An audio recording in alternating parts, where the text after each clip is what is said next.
The harmonizer. This is the harmonizer. It is the unit that controls the resonance of the unit and fractal resonance and reads from the corrector switch that we talked about in the last video. And in this corrector switch now, when it's on, it actually uses its own internal wavetable, which can be controlled and used as a musical instrument and as well as an instrument to designate pressure waves in light that make sound, constitute particular scientific resonations or whatever, but is enveloped with or recorded with the charge key, tuned and wavetabled or writing waves directly with the tuner on an interval of about 1 1/5 seconds, and then it's transcribed up to 432 hertz before it's applied to visible light through this electrolyte. There's an inductor pinned into it in a triac, and it clamps a plasma signal in there, and the inductor basically limits or delimits a distraction to the ions, creating a resonance. I also added a little impedance bridge with a particular special ceramic rubber geopolymer that I've designed, among a few other things. But now the unit is finished. It has 24 different modes.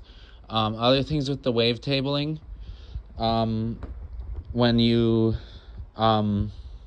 match it, when you emit it through this device, it will resonate the other half of the signal to 100% deliver 6 megajoules. By putting this little cable, the electrolyte siphon cable, on the harmonizer, you can overdrive the unit to 12 megajoules of random ZP athermal energy. That's the output. But normally during a pulse, in corrector on mode now, it will enforce 6 megajoules of power. In corrector off, it will enforce 6 megajoules of power to the target impedance.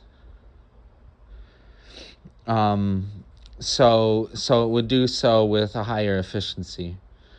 It may be less efficient, up to only 25% efficient, at resonating the signal you design into the target, but it should statistically be no lower than 50%.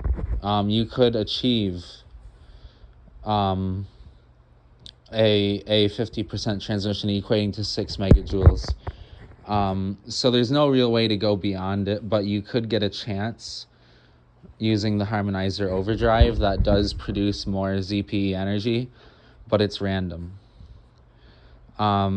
But the entire unit is basically alive. It has a 1.5 megajoule supercapacitor that exchanges a parabolic resonance corrected by our corrector switch and in a resonant mode fashion with the main power supply and primary resonator engine or plasma flux engine, battery 1, through this switch, giving us 3 other modes, and that's basically it.